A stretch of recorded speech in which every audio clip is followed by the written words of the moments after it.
Albert Bandura, Social Learning and Self-Efficacy. Albert Bandura was born in Alberta, Canada in 1925.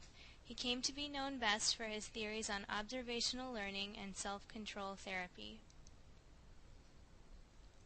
Bandura also expanded the overall definition of behaviorism. He suggested that while it was true that a person's environment was responsible for his behavior, people also had a strong influence over the nature of their environment.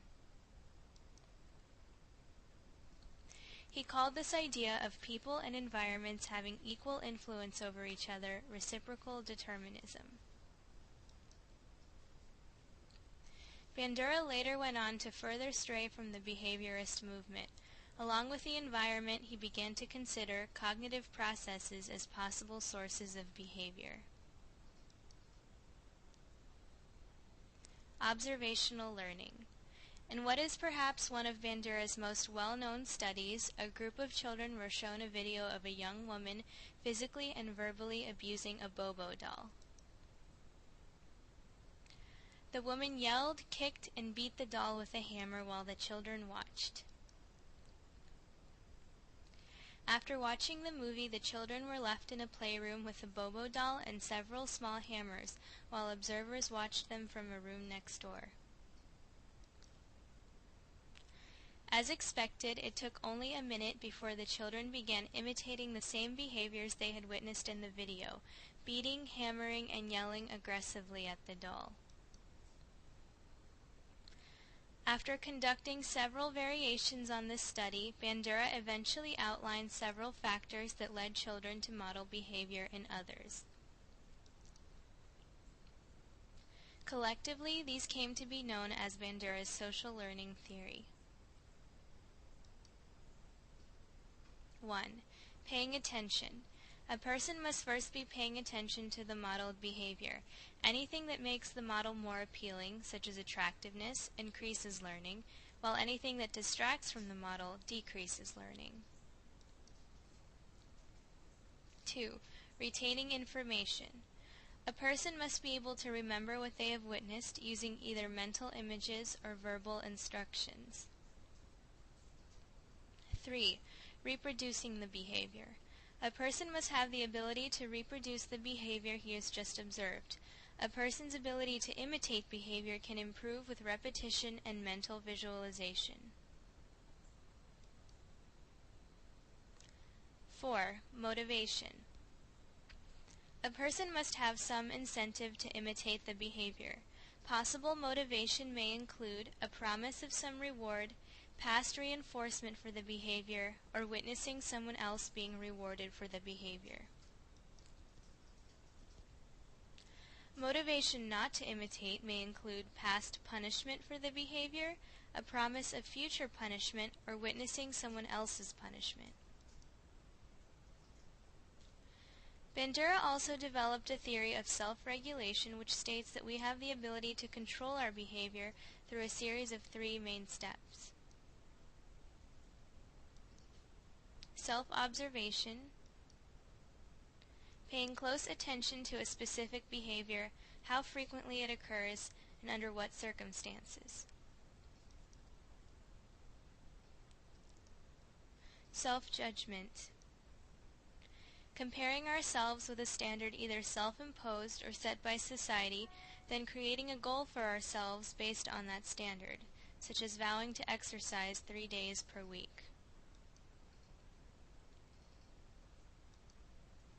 Self-response, rewarding yourself each time you meet or surpass your standard and punishing yourself any time you don't. Over time, our cumulative successes and/or failures lead us to develop what is known as a self-concept. A person who has had a life of successes probably has a favorable self-concept. A person who has failed to meet his standards and constantly punishes himself probably has a poor self-concept. Bandura also warns against too much self-punishment, outlining 3 problems that may arise from such an approach. 1. Compensation. A person may develop a superiority complex. 2. Inactivity. A person may become depressed, apathetic, and bored. 3. Escape. A person may seek to escape his problems through television, drinking, drugs, or suicide. From his ideas on self-regulation, Bandura developed a more comprehensive approach to behavior change called self-control therapy. It was also based on 3 main principles.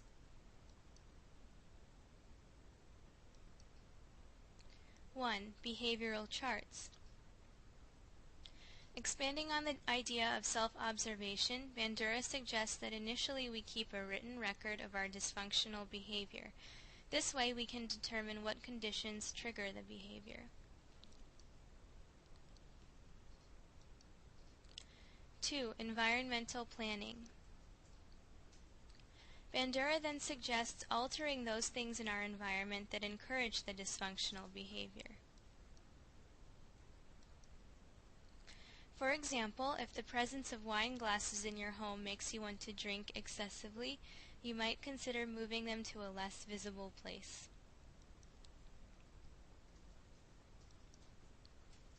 3. Self-contracts.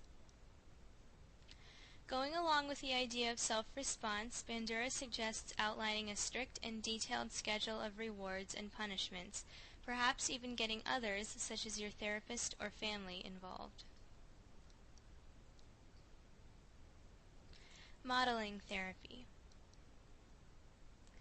Bandura's modeling therapy is based on the idea that a person suffering from a psychological disorder can correct his problems by observing someone else dealing with similar issues.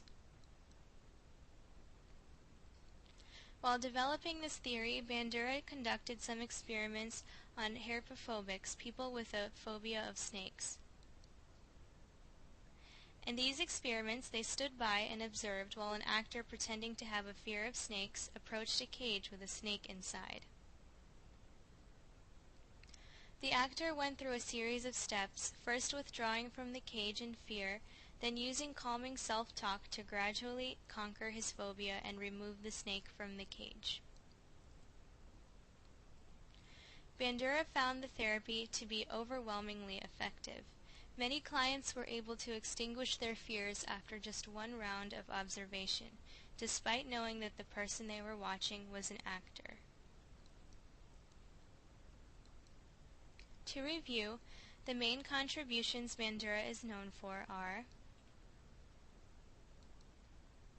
his Bobo doll study, theories on observational learning, modeling therapy, the idea of a self-concept, self-regulation techniques, and self-control therapy.